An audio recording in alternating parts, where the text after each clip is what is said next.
My dear students. तो आज हम लोग कॉनिक सेक्शन का पार्ट 2 देखेंगे एमसीक्यूज, जो कि आपके ड्यू एंट्रेंस एग्जाम में बहुत हेल्प करेगा। इस टाइप के क्वेश्चंस आ सकते हैं। मैं पार्ट 1 मैंने उसको कल अपलोड कर दिया था, आप लोग जाके पार्ट 1 देख सकते हैं। और इस पार्ट में हम कुछ क्वेश्चंस देखेंगे कॉनिक सेक्शन पे, बिकॉज ये टॉपिक बहुत ज़्यादा इंपॉर्टेंट है आप लोग के एग्जामिनेशन के पॉइंट ऑफ व्यू से। तो आइए देखते हैं फर्स्ट क्वेश्चन की फर्स्ट क्वेश्चन क्या बोल रहा है। फर्स्ट क्वेश्चन बोल रहा है if P is the length of perpendicular drawn from origin on the line x upon a plus y upon b is equal to 1 is. पूछ रहा है कि जो एक परपेंडिकुलर है ड्रॉन किया जाता है एक लाइन से जिसका इक्वेशन है x upon a plus y upon b is equal to 1, और उस परपेंडिकुलर का लेंथ अगर p दिया है तो क्या इक्वेशन बनेगा, तो वो हम लोग को बताना है कि क्या इक्वेशन बनेगा। इस तरह के क्वेश्चंस आप लोगों ने लगाए होंगे, बिल्कुल लगाए होंगे, बहुत ही आसान क्वेश्चन है। तो क्या फॉर्मूला होता है, तो इसमें आपको देखना है कि जो परपेंडिकुलर है वो कहाँ से ड्रॉन किया जा रहा है, तो वो ओरिजिन से ड्रॉन किया जा रहा है। कहाँ से? ओरिजिन से, यानी जो कोऑर्डिनेट्स हैं वो 0,0 हो जाएंगे। तो फॉर्मूला होता है ओरिजिन से ड्रॉन किए गए परपेंडिकुलर का फॉर्मूला क्या होता है, वो फॉर्मूले को आप लोग यहाँ पे यूज करिएगा। तो उसको जब यूज करेंगे तो P इज इक्वल टू क्या हो जाएगा, P इज इक्वल टू हो जाएगा आपका P perpendicular P is equal to B into 0 plus A into 0 minus AB upon under root B square plus A square. ऐसे आएगा। इसको जब आप लोग सॉल्व करिएगा, सॉल्व करने के बाद आप लोग को क्या मिलेगा, एक रिलेशन मिलेगा। परपेंडिकुलर P और A और B में एक रिलेशन मिलेगा, वही आपका क्या हो जाएगा, इसका आंसर हो जाएगा। तो आप लोग जब इसको सॉल्व करेंगे तो एक रिलेशन मिलेगा। कौन सा रिलेशन मिलेगा? 1 upon P square is equal to 1 upon A square plus 1 upon B square. आप लोग सॉल्व करके देखिएगा, मैं हिंट दे दिया हूँ आप लोग को, इस तरह से आप लोग को सॉल्व करना है। तो सॉल्व करके देखिएगा तो इस तरह का रिलेशन मिलेगा। इसलिए आप चेक करिए किस ऑप्शन में है, तो ऑप्शन नंबर जो A है वही इस रिलेशन को सेटिस्फाइड कर रहा है। तो ऑप्शन नंबर A क्या हो जाएगा, करेक्ट हो जाएगा। ऑप्शन नंबर A आपका करेक्ट ऑप्शन आंसर हो जाएगा इस क्वेश्चन का। अब आइए देखते हैं हम लोग सेकंड नंबर का क्वेश्चन। सेकंड क्वेश्चन क्या बोल रहा है, if sum of distance of two perpendicular line on the same plane then its locus is. क्या बोल रहा है, बोल रहा है कि if the sum of distance of two perpendicular line, दो परपेंडिकुलर लाइंस के का जो डिस्टेंस, जो बीच का डिस्टेंस है उसका सम जो है अगर वो सेम प्लेन पे है तो उसका लोकस क्या होता है। उसका लोकस पूछ रहा है। लोकस मतलब हिंदी में हम लोग बिंदुपथ कहते हैं, तो उसका लोकस क्या होगा। तो आप यहाँ पे मान लेते हैं कोई पॉइंट H एंड K है। हम क्या मान लेते हैं, पॉइंट क्या है, P जो पॉइंट है वो क्या है, H एंड K है। H एंड K पॉइंट है P। जब P H and K point है तो इसको आप अगर कार्टेशियन प्लेन में रिप्रेजेंट करेंगे, कैसे रिप्रेजेंट होगा, ये मैंने बना लिया। ये आपका एक्स एक्सिस, ये वाई एक्सिस हो गया। उसके बाद आप मान लेते हैं पॉइंट यहाँ पे क्या हो रहा है, लोकेशन हो रहा है पॉइंट का, P पॉइंट यहाँ पे है, H और K है। ठीक, ये पॉइंट H और K है। जब हम इसका लोकस निकालेंगे तो लोकस निकालने पे क्या आएगा, मॉड ऑफ PA। हम इसको मान लेते हैं A पॉइंट, इसको मान लेते हैं B पॉइंट। ठीक, इसको A पॉइंट मान लेते हैं, इसको B पॉइंट मान लेते हैं। तो PA mod of PA plus mod of PB हो जाएगा इज इक्वल टू 1 हो जाएगा। तो इसका लोकस क्या आएगा, H प्लस, तो PA की लेंथ क्या है, PA क्या हो जाएगा, PA आप देख रहे हो, PA is the length of X on the X axis, तो इसकी क्या लेंथ है, H है। और PB क्या है, PB आपका K है। तो क्या हो जाएगा, ये कैसे बनेगा, ये बन जाएगा mod of H plus mod of K is equal to 1। तो ये आपका किसका लोकस शो करता है, ये लोकस किसको शो करता है कि दो वेरिएबल हो H एंड K और मॉड ऑफ में दिए हो इज इक्वल टू दोनों का सम 1 हो, तो ये किस चीज़ का लोकस को रिप्रेजेंट करता है, तो ये स्क्वायर के लोकस को रिप्रेजेंट करता है। तो आप देखोगे स्क्वायर किस ऑप्शन में, तो स्क्वायर ऑप्शन नंबर A में है। तो इसका ऑप्शन नंबर A क्या हो जाएगा, करेक्ट हो जाएगा। ऑप्शन नंबर A आपका क्या हो जाएगा, करेक्ट हो जाएगा। इसी तरह से अब हम लोग देखते हैं थर्ड क्वेश्चन। थर्ड क्वेश्चन क्या बोल रहा है, थर्ड क्वेश्चन बोल रहा है if straight line a x plus b y is equal to c and another is bx plus cy is equal to a and last one cx plus ay is equal to b are concurrent। अगर ये तीनों straight line concurrent हैं तो कौन सा relation in चारों में से सेटिस्फाइड करेगा? तो कॉन्करेंट होने के लिए क्या कंडीशन होता है आप लोगों को पता होगा। कॉन्करेंट होने के लिए क्या होगा, तो हम तीनों इक्वेशंस को 1 by 1 लिख देंगे। क्या करेंगे, हम तीनों इक्वेशन को 1 by 1 लिख देंगे। जैसे हमने पहले इक्वेशन को लिखा क्या है, ए एक्स प्लस क्या है पहला equation, a x plus b y minus c, constant को इस तरफ लेते आएंगे, इज इक्वल टू 0 इस फॉर्म में लिखेंगे। और फिर दूसरा है b x plus c y minus a is equal to 0 और लास्ट वन क्या है, c x plus a y minus b is equal to 0। ये आ गया आपका, ये तीनों लाइन लिख दिया। अब इन तीनों लाइन का आप क्या ले लेंगे, डिटर्मिनेंट ले लेंगे जो कि 0 के इक्वल होना चाहिए। किसके इक्वल होना चाहिए, 0 के इक्वल होना चाहिए। तो आप इसको इस फॉर्म में लिख दीजिएगा। सब देखिए x के कांस्टेंट और y का कांस्टेंट और जो यहाँ पे c कांस्टेंट है। फिर x दूसरे इक्वेशन में x का कोएफिशिएंट, y का कोएफिशिएंट और कांस्टेंट, और तीसरे इक्वेशन में x का कोएफिशिएंट, y का कोएफिशिएंट और कांस्टेंट। इसको हम डिटरमिनेंट्स में ले लेंगे तो कुछ ऐसा बनेगा। कैसा, ऐसे बन जाएगा a b minus c, negative में है सब कांस्टेंट।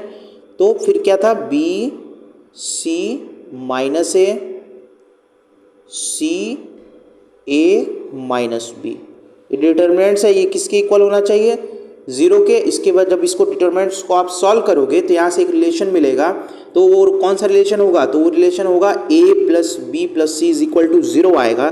तो आप देखिए किस ऑप्शन में a प्लस बी प्लस 0 है, तो ऑप्शन नंबर जो सी है, ऑप्शन नंबर जो सी है वो क्या होगा, इसका करेक्ट आंसर हो जाएगा। तो ऑप्शन नंबर सी क्या हो जाएगा, आपका करेक्ट आंसर हो जाएगा थर्ड नंबर के क्वेश्चन का। अब आइए हम लोग देखते हैं फोर्थ नंबर का क्वेश्चन कि उसको कैसे सॉल्व करेंगे। आइए देखते हैं हम लोग फोर्थ नंबर का क्वेश्चन क्या बोल रहा है। Distance between two parallel lines, कौन सी दो लाइंस हैं, parallel lines 9x square minus 6xy plus y square plus 18x minus 6y plus 8 is equal to 0। दोनों के बीच की दो पैरेलल लाइंस का इक्वेशन दिया है। दोनों के बीच की क्या पूछा है, डिस्टेंस पूछा है। क्या पूछा है, दोनों के बीच की डिस्टेंस। तो क्या फॉर्मूला होता है डिस्टेंस का, आप लोग को पता होगा फॉर्मूला। इजी क्वेश्चन है ये, फॉर्मूला बेस्ड क्वेश्चन है। इसी तरह के क्वेश्चंस आपसे पूछे जाएंगे, फॉर्मूला बेस्ड ही। बहुत ज़्यादा हाई लेवल का क्वेश्चन आप लोगों से नहीं पूछा जाएगा। इसलिए मैं फिर से रिपीट कर रहा हूँ कि आप लोग एग्ज़ाम देने जाने से पहले जो इम्पोर्टेंट टॉपिक्स हैं उनके फॉर्मूले को ज़रूर रिविजन कर लें, ताकि आप लोग को एग्ज़ाम में फॉर्मूला याद आ जाए और आप लोग क्वेश्चन को अच्छे से सॉल्व कर पाएँ कम समय में। ठीक है, तो आइए देखते हैं हम लोग इसका फॉर्मूला क्या होता है। फॉर्मूला क्या होता है distance between two parallel lines में के बीच की, तो होता है d is equal to 2 under root g square minus a c upon g square minus a c, g square minus a c upon a bracket में a प्लस बी। यही क्या होता है, आपका फॉर्मूला होता है दो पैरेलल लाइन के बीच की डिस्टेंस की। इसी फॉर्मूले में आपको क्या रखना है, g की वैल्यू, a की वैल्यू, c की वैल्यू और b की वैल्यू रखनी है। तो आप लोग पूछोगे सर g क्या है, तो आप लोग को standard equation two parallel lines का पता होगा। a क्या है, कोएफिशिएंट ऑफ x स्क्वायर है, b क्या है, कोएफिशिएंट ऑफ y स्क्वायर है।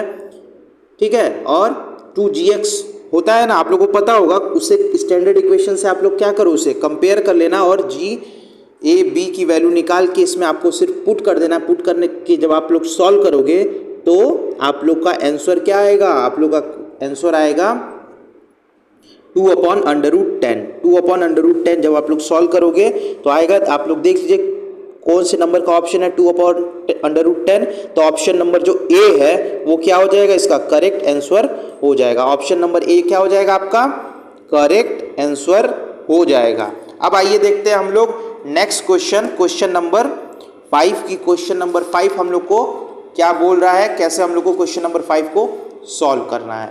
बोल रहा है question number 5, angle between circle का इक्वेशन दिया है x माइनस 7 का whole square plus y plus 1 का whole square is equal to 25 and tangents which passes through origin. मतलब बताना है कि एक सर्कल है और उसका टेंजेंट है, टेंजेंट मतलब स्पर्श रेखा, उसका टेंजेंट है तो, और वो टेंजेंट कहाँ से पास हो रहा है, ओरिजिन से पास हो रहा है। कहाँ से पास हो रहा है, ओरिजिन से पास हो रहा है। तो पूछ रहा है कि सर्कल और टेंजेंट के बीच में कितने डिग्री का एंगल बनेगा। तो आप लोग को बताना है कि कितने डिग्री का एंगल बनेगा। कैसे निकालेंगे इसको, इस तरह के क्वेश्चंस को हम कैसे सॉल्व करेंगे।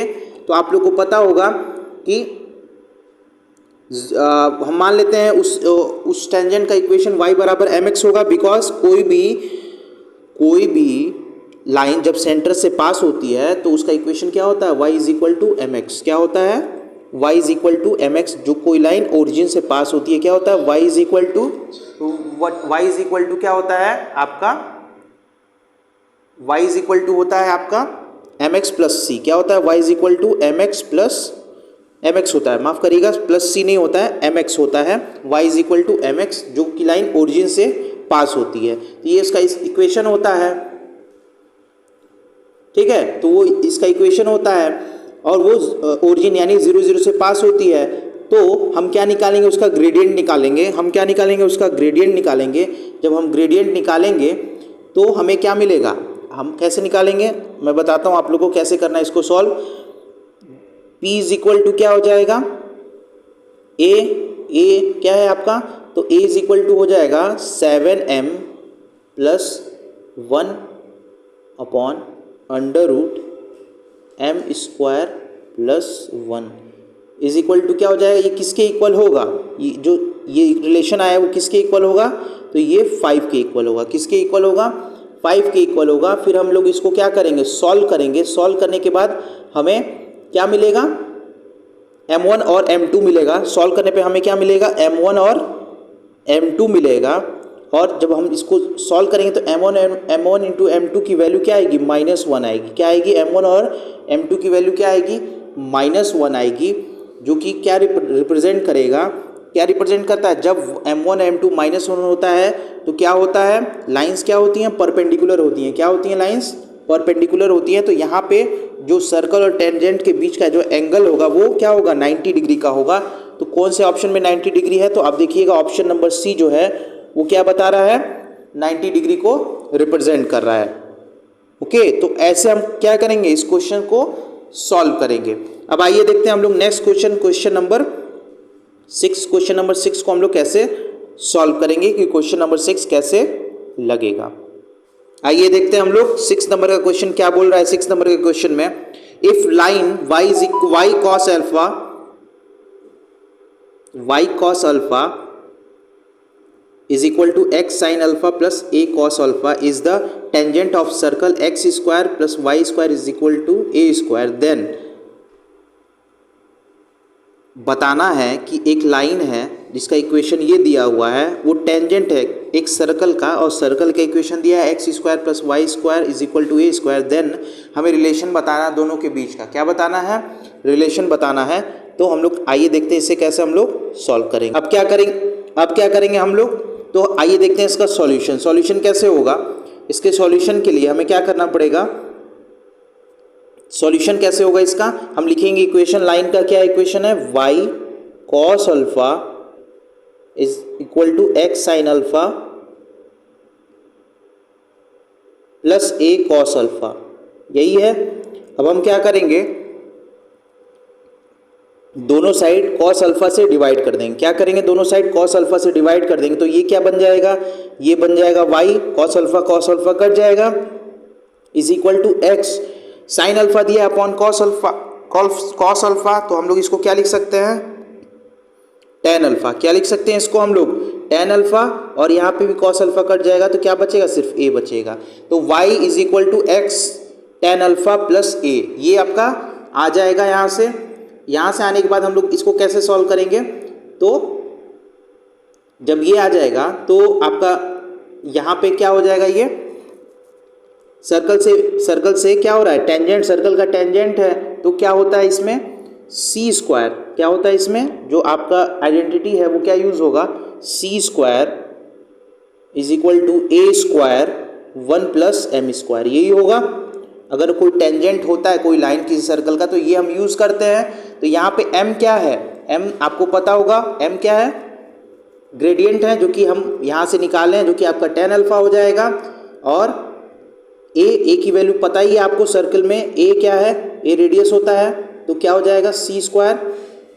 तो आप देखिए इसको सॉल्व हम लोग कैसे करेंगे, तो ये हो जाएगा a square is equal to a square 1+tan alpha, tan square alpha क्या हो जाएगा, a square tan square alpha. ठीक है, ये ऐसे कुछ हो जाएगा। जब हम लोग इसको ऐसे लिखेंगे तो हम यहाँ पे क्या कर सकते हैं, ए स्क्वायर कॉमन ले सकते हैं। ए स्क्वायर कॉमन ले लिया गया है तो 1+tan स्क्वायर अल्फा क्या होता है, 1+tan square alpha is equal to क्या होता है, तो सेक स्क्वायर अल्फा होता है, क्या होता है सेक स्क्वायर अल्फा, और ए कट जाएगा यानी sec square alpha is equal to 1, sec square alpha is equal to 1, या 1 is equal to sec square alpha हो जाएगा, 1 is equal to sec square alpha. तो अगर हम चाहें, क्योंकि ऑप्शन में सेक दिया नहीं है, साइन कॉस में, तो सेक को हम किस में चेंज कर सकते हैं, कॉस में, सेक को कॉस में चेंज करेंगे तो भी वही क्या आएगा, तो भी आएगा, ये आपका चेंज करने पे आएगा कॉस स्क्वायर अल्फा, क्या आ जाएगा cos square alpha is equal to 1। तो cos square alpha is equal to 1 देख लीजिए आपके किस ऑप्शन में, तो ऑप्शन नंबर बी आप लोग को जो दिख रहा होगा वो क्या होगा, करेक्ट आंसर होगा ऑप्शन नंबर बी। ये क्वेश्चन नंबर 6 प्रीवियस ईयर का क्वेश्चन है। प्रीवियस ईयर में इस तरह के क्वेश्चन पूछे गए थे। देखिए कितना छोटा सा क्वेश्चन है, कितने छोटा सा सॉल्यूशन है। देखने से आपको लग रहा होगा क्या करना है, लेकिन इसका जो सॉल्यूशन देखिए आप लोग, कितना छोटा सॉल्यूशन है। बस एक कंडीशन आपको याद रखनी है, कोई भी सर्कल का कोई भी स्ट्रेट लाइन किसी सर्कल को के साथ टच करती है, टेंजेंट है अगर उसका, वो सर्कल अगर सेंटर से यानी ओरिजिन से पास हो रहा है, या ओरिजिन उस सेंटर उसका ओरिजिन है, तो एक फॉर्मूला लगता है C square is equal to a square 1+m², जहाँ की जो कि m जो होता है आपका क्या होता है, सी आपका इंटरसेक्शन ऑन वाई एक्सिस होता है ना। तो आप जो अपने देखा, मैंने बताया था आपको कि इस क्वेश्चन में जब मैं इसको कॉस से डिवाइड किया दोनों साइड, तो y is equal to x tan alpha plus a आया था। तो a क्या होता है, इंटरसेप्शन ऑन वाई एक्सिस, और m क्या है, ग्रेडियंट है जो कि tan थीटा है, tan अल्फा है। तो m की वैल्यू पता है और c की वैल्यू पता है, और a स्क्वायर क्यों लिखे हैं कि a is the radius of the circle. ये क्या रिप्रेजेंट कर रहा है, रेडियस रिप्रेजेंट कर रहा है। उसको जब हमने इसमें वैल्यू पुट किया तो हमारा फटाक से एक रिलेशन आ गया, cos square alpha is equal to 1। तो ऑप्शन नंबर बी आपका क्या हो गया, करेक्ट हो गया। तो इस तरह के क्वेश्चन पूछे जाते हैं। अब आइए देखते हैं 7 नंबर का क्वेश्चन क्या बोल रहा है। The length of a chord which passes through vertex of parabola x square 4y and whose gradient is cot alpha. बोल रहा है द लेंथ ऑफ कॉर्ड की लेंथ बतानी है जो passes through vertex of parabola, जो कि पैराबोला के वर्टेक्स से पास हो रहा है। क्या हो रहा है, पैराबोला के वर्टेक्स से पास हो रहा है, उसकी लेंथ बतानी है आपको। और उसका ग्रेडियंट क्या दिया, ग्रेडियंट मतलब होता है कि झुकाव यानी कि वो कितने एंगल पे बेंड हुआ है, वही उसको ग्रेडियंट को रिप्रेजेंट करता है। ग्रेडियंट कितना दिया है, कॉट अल्फा दिया हुआ है। तो आइए हम लोग इसको देखते हैं कैसे इसको सॉल्व करेंगे। तो इसे हमें फिगर के साथ बना के सॉल्व करना पड़ेगा। आपको एक कार्टेशियन प्लेन बनाना पड़ेगा ऐसे, उसमें आपको एक पैराबोला बनाना पड़ेगा, ये हमने बना लिया। और ये क्या है, उसका कॉर्ड है, ये कॉर्ड है, ठीक है। ये पॉइंट बी हो गया आपका, ये ओरिजिन हो गया 0 0, आप लोग को पता ही होगा ये ओरिजिन होता है 0 0। और यहाँ से यहाँ तक की लेंथ 2t है, क्या है लेंथ 2t है। और ये पॉइंट जो है, ये पॉइंट P है, क्या है 2t, t स्क्वायर, क्या है 2t, t स्क्वायर है। तो अब इसको सॉल्व करेंगे तो कॉट अल्फा हमें पता है, कॉट अल्फा ग्रेडियंट था, तो cot alpha is equal to क्या हो जाएगा, cot alpha is equal to हो जाएगा t/2, क्या हो जाएगा t/2 हो जाएगा, यही होगा t/2। आप लोग पूछेगा सर t/2 क्या होगा, क्योंकि ये डिस्टेंस 2t और ये क्या है t स्क्वायर है, पॉइंट से ही आपको पता चल रहा होगा। तो cot alpha is equal to क्या होता है, आप लोग को पता होगा, cot alpha is equal to क्या होता है, तो कॉट अल्फा होता है बेस अपॉन परपेंडिकुलर। क्या होता है बेस अपॉन परपेंडिकुलर? तो हम लोग इसको सॉल्व करेंगे तो ये आएगा, यहाँ से हमें t is equal to 2 cot alpha आ जाएगा। t इज इक्वल टू क्या आ जाएगा? 2 कॉट अल्फा आ जाएगा। तो हम लोग जब इसको सॉल्व करेंगे, कैसे सॉल्व करेंगे हम लोग? AP निकालना हमें। तो AP क्या है आप लोग देखिएगा, इसमें ओरिजिन से और पॉइंट P के बीच की डिस्टेंस थी, ओरिजिन से और पॉइंट P के बीच की डिस्टेंस थी AP।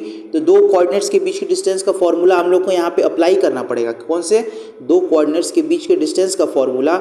और उसमें जब हम लोग उसमें T की वैल्यूज़ रखेंगे और उसको सॉल्व करेंगे तो हमें एक रिलेशन मिलेगा। कौन सा रिलेशन मिलेगा?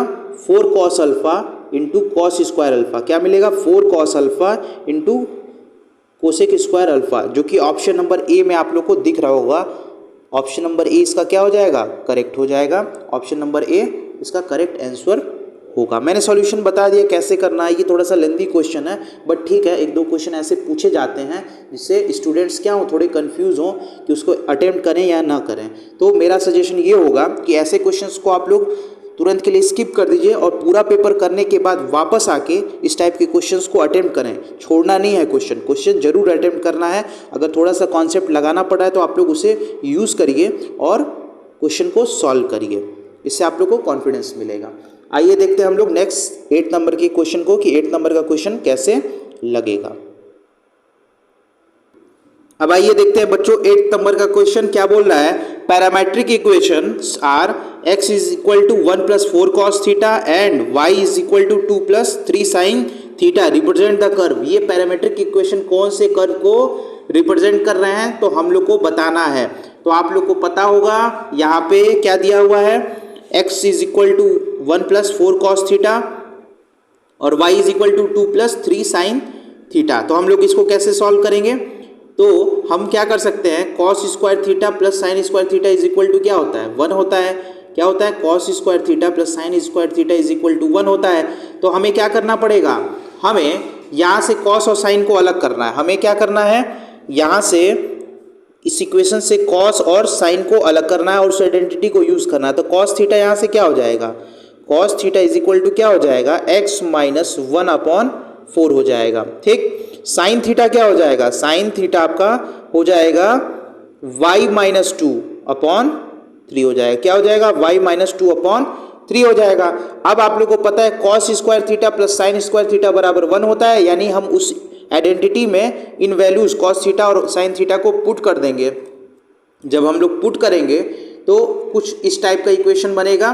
किस टाइप का? इस टाइप का इक्वेशन बनेगा x माइनस 1, क्या बनेगा? x माइनस 1/4 का whole square plus y minus 2/3 का whole square is equal to 1, क्योंकि cos square theta plus sine square theta is equal to क्या होता है? 1 होता है। जब इसे सॉल्व करेंगे तो क्या हो जाएगा? x माइनस 1 का स्क्वायर डिस्ट्रीब्यूट कर दीजिए, x माइनस 1 का होल स्क्वायर अपॉन 4 का स्क्वायर मतलब 16 प्लस y माइनस 2 का होल स्क्वायर अपॉन 3 का स्क्वायर मतलब 9 इज इक्वल टू 1। तो ये जो इक्वेशन है वो किस चीज़ को रिप्रेजेंट कर रहा है? तो ये जो इक्वेशन है वो इलिप्स को, किसको? इलिप्स का स्टैंडर्ड इक्वेशन है, इलिप्स को रिप्रेजेंट कर रहा है। तो आप लोग ध्यान से देखिए कौन से ऑप्शन में इलिप्स दिया है, तो ऑप्शन नंबर ए। तो ऑप्शन नंबर ए क्या हो जाएगा? करेक्ट हो जाएगा, यानी जो ये पैरामीट्रिक इक्वेशन है वो इलिप्स को रिप्रेजेंट कर रहा है। अब आइए देखते हैं हम लोग next question, question number 9 question क्या बोल रहा है। Equation of tangent of ellipse x square upon 9 plus y square upon 4 is equal to 1 which is perpendicular to the line 3x plus 4y is equal to 7। हमें equation बताना है tangent का, जो कि इलिप्स का इक्वेशन दिया हुआ है और परपेंडिकुलर है इस लाइन के। यानी हमें बताना क्या है? हमें बताना है टेंजेंट का इक्वेशन बताना है जो कि इस इलिप्स के लाइन के क्या है? परपेंडिकुलर है। तो आप लोग को पता होगा परपेंडिकुलर लाइन का इक्वेशन क्या होता है। किसी भी लाइन का परपेंडिकुलर लाइन का इक्वेशन क्या होता है? तो आप लोग को पता है कोएफिशिएंट्स जो है x के कोएफिशिएंट y के पास चले जाते हैं और y का जो कोएफिशिएंट है 4 वो x के पास चला जाता है। तो क्या बनता है पैरामीट्रिक इक्वेशन? तो कैसे बनता है? तो देखिए कैसे बनता है, इसको कैसे हम लोग सॉल्व करेंगे। तो कैसे सॉल्व करेंगे? तो ये आपका बन जाएगा 4x माइनस 3y। देखिए हम कुछ कर नहीं रहे हैं, सिर्फ कोएफिशिएंट्स को बदल के नेगेटिव साइन लगा के इसको लैम्डा मान लिया। इसको लैम्डा मानने के बाद क्या होगा, चूंकि ये क्या कर रहा है, इलिप्स को टच कर रहा है, तो lambda is square is equal to क्या हो जाएगा, a square M square plus B square, because ये किसको रिप्रेजेंट किसको टच कर रहा है, इलिप्स को टच कर रहा है। तो यहाँ से जब आप ए और एम और बी की वैल्यू रखेंगे, ए एम बी की वैल्यू क्या हो जाएगी, ए की वैल्यू आपकी 3 होगी, बी की वैल्यू 2 होगी और एम ग्रेडियंट होगा, 4/3 हो जाएगा आपका ग्रेडियंट। वैल्यू पुट करेगा, वैल्यू पुट करने में लैम्डा की वैल्यू आएगी, लैम्डा की वैल्यू जो आएगी वो क्या आ जाएगी, लैम्डा की वैल्यू सॉल्व करके देखिएगा तो लैम्डा इज इक्वल टू आ जाएगा ±√20, यानी इक्वेशन क्या बन जाएगा, इक्वेशन पहले मैंने क्या बनाया था, 4x - 3y is equal to lambda, lambda की वैल्यू वहाँ पुट कर देंगे तो क्या आएगा, 4x - 3y is equal to ±√20। तो आप ध्यान से देखिए किस ऑप्शन में ये दिया हुआ है, तो ऑप्शन नंबर ए, जो ऑप्शन नंबर ए है उसी में दिखा हुआ है 4x - 3y is equal to ±√20, जो कि आपका इक्वेशन होगा टेंजेंट का, जो कि इस line 3x + 4y is equal to 7 के परपेंडिकुलर होगी और इलिप्स का टेंजेंट होगा, इलिप्स का टेंजेंट होगा। तो ऑप्शन नंबर ए क्या हो जाएगा, इसका करेक्ट हो जाएगा। आइए देखते हैं हम लोग next question, question number 10। If line y is equal to 4x + c touches hyperbola x² / 64 - y² / 49 is equal to 1, then the value of c, value of c पूछा है कि वैल्यू ऑफ c क्या हो जाएगा। तो वैल्यू ऑफ c हमें क्या बताना है कि वैल्यू ऑफ c क्या होगा। तो हम लोग इसे कैसे सॉल्व करेंगे, चूंकि टेंजेंट है, टच कर रहा है हाइपरबोला को, यानी टेंजेंट होगा। अगर उसको टच कर रहा है तो एक रिलेशन को सेटिस्फाइड करना चाहिए। कौन सा रिलेशन होता है वो, तो वो रिलेशन होता है आपका c is equal to ±√a² m² -b², यही होता है। इसको क्या करना चाहिए, सेटिस्फाइड करना चाहिए। तो हम लोग वहाँ से c की वैल्यू निकालेंगे। c है क्या, c जो है वो आपका, आप लोगों को पता होगा इंटरसेक्शन ऑन y एक्सिस, तो y = 4x + c, तो यही वो c है, c is the intersection on y axis होता है। तो c is equal to ±√a² m² -b², a b की वैल्यू पता ही होगी, a की वैल्यू यहाँ से 8 हो जाएगी, b की वैल्यू 7 हो जाएगी और m जो है वो आपका क्या हो जाएगा, y is equal to mx + c से कंपेयर कर देंगे उस लाइन को, तो m की वैल्यू 4 आएगी। क्या आएगी, m की वैल्यू 4 आएगी और वैल्यू हम पुट कर देंगे। वैल्यू पुट करने के लिए जब आप लोग सॉल्व करोगे इसमें तो आंसर क्या आएगा, आंसर जो c की वैल्यू आएगी वो क्या आएगी, ±√975, कितना आएगा, 975 आएगा। तो यही इसका करेक्ट आंसर होगा। तो आप लोग ध्यान से देखिए कि किस ऑप्शन में ±√975 आया है, तो ऑप्शन नंबर डी जो है उसमें ये आया है। तो ये आपका क्या हो जाएगा, करेक्ट आंसर हो जाएगा। अब आइए देखते हैं last question of this session, question number 11, जो कि प्रीवियस ईयर का क्वेश्चन है। प्रीवियस ईयर में इस तरह के क्वेश्चन, आप सोच लीजिए कि प्रीवियस ईयर में किस तरह के क्वेश्चन पूछे गए हैं, लेवल क्या है, देख लीजिए। Length of intercept cut by the line y is equal to 2x + 4 on x axis, x axis पे इंटरसेप्शन कर रहा है और लेंथ पूछ रहा है कितना लेंथ होगा। हम तो लेंथ क्या होता है आपको पता है, कोई लाइन जो x एक्सिस को कट कर रही है तो उसका y कोऑर्डिनेट क्या हो जाएगा, y कोऑर्डिनेट जो हो जाएगा वो 0 हो जाएगा। y कोऑर्डिनेट 0 होता है तभी ना लेंथ निकालते हैं हम, जो x एक्सिस का कोऑर्डिनेट होता है वही क्या बताता है, लेंथ बताता है ऑन द x एक्सिस। तो इस इक्वेशन में y इज इक्वल टू हम क्या पुट कर देंगे, 0 पुट कर देंगे। y इज इक्वल टू क्या पुट कर देंगे, 0 पुट करेंगे तो 2x + 4 इज इक्वल टू क्या आ जाएगा, 0। 4 को ट्रांसपोज किया तो 2x इज इक्वल टू -4, तो x की वैल्यू कितनी आएगी, -2 आएगी। क्या आएगी x की वैल्यू, -2, यानी जो डिस्टेंस है या length of interception on x axis है वो क्या हो जाएगा, -2 हो जाएगा, जो कि ऑप्शन नंबर ए है।